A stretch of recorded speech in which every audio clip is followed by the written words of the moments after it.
Hello guys, hello, this is for Leo. Leo, welcome dito sa aking channel, Kapalaran 888. Welcome guys.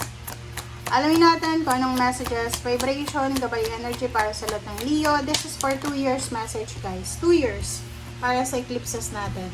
Okay, number 44, number 8, number 7, number 21, Leo. Alright, so the stork. Sinasabi ng bara sa'yo dito na there's a good news. Okay, there's a change, good news of change.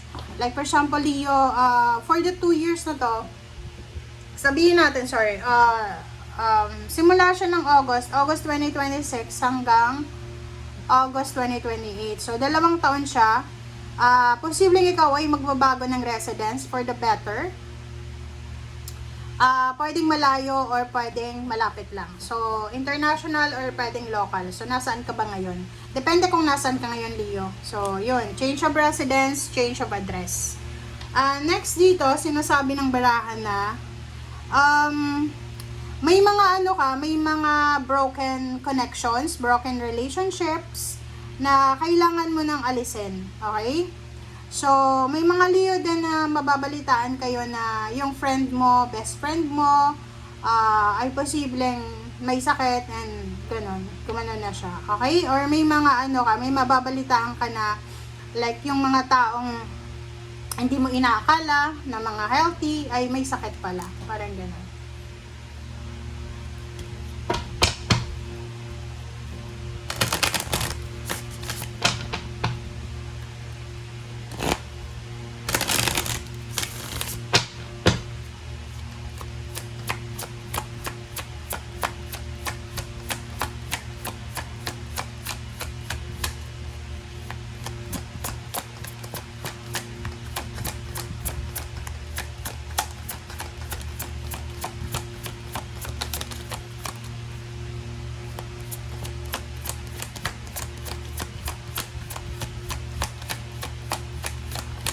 Okay.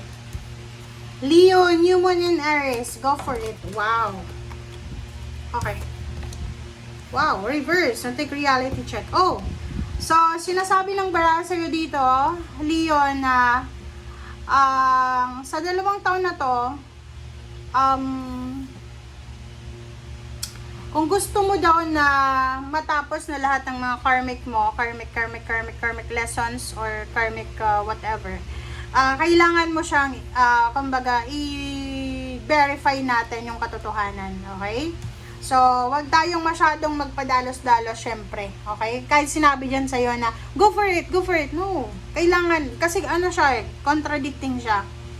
Ang sabi dito sa unang baraha, take a reality check. So, pag nag-check ka ng reality check, kailangan dahan-dahan lang, slowly but surely. Dito naman, go for it. Hindi ibig sabihin na go for it, go lang ng go, no.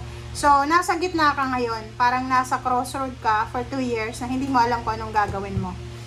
Like, yun, pwedeng ang tagal mo nang pinag-isipan na makipaghiwalay, or pwedeng tagal mo nang pinag-isipan na lumipat ng bahay or whatsoever, and ngayon nakapag-desisyon ka na. Alright.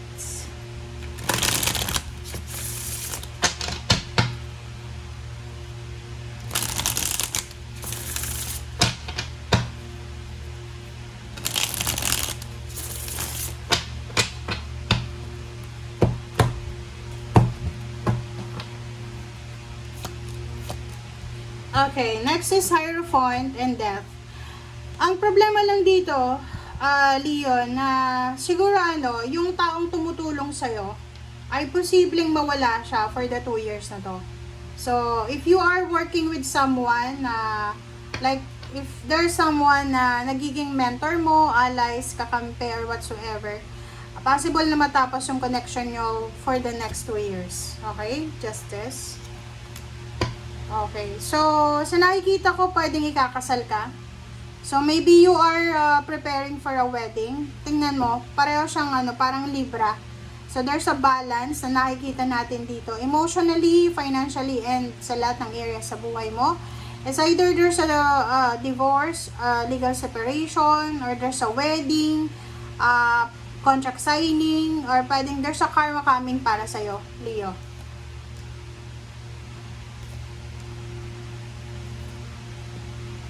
Okay. Pero ang sabi ng baraha sa'yo dito, pag-isipan mo daw ng mabuti lahat ng mga pinaplano mo. And kailangan mo ng sobra-sobrang pasensya. Huwag tayong masyadong magmamadali. Yun ang nakikita natin dito, di ba? Sabi dito, pag-isipan mong mabuti, huwag kang magmamadali, maging mapasensya.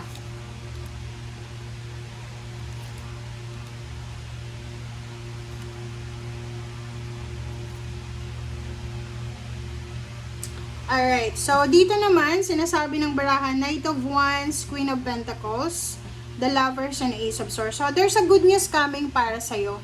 Isang napakalaking balita ito in forms of relationship, like new relationship, new collaboration, new financial success, new source of income, exciting na trabaho ang posibleng papasukin mo, negosyo, or kung ano pa man siya. Basta, yung focus mo sa 2 years na to is new relationship or love life, new friends, acquaintance, pwedeng new jobs, new careers, parang ganun. Exciting yung 2 years mo.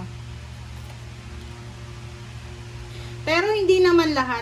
Kasi dito sa next cards, may iba naman na Leo dito.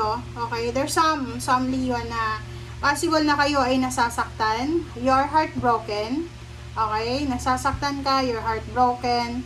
And parang balisa ka. Balisang-balisa ka na pagod ka na. Parang ganun. The Hermit, may ibang Leo dito na gusto nyo ng katahimikan. Okay? May ibang Leo dito na gusto nyo magpahinga for 2 years. May ibang Leo dito na kailangan nyong manahimik. Nasaan ba kayo dyan? Diba? May Leo ditong nag-i-enjoy ng kanyang financial and emotional success. May Leo ditong magse-celebrate ng kasal, makikipaghiwalay. May iba ditong Leo na namumroblema sa love life. May ibang Leo dito na sobrang ina-anxiety, may depression, o hindi makatulog sa gabi. Saan ka ba dyan?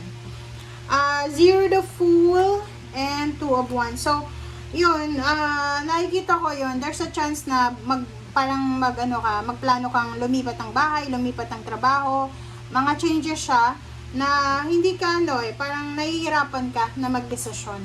Okay?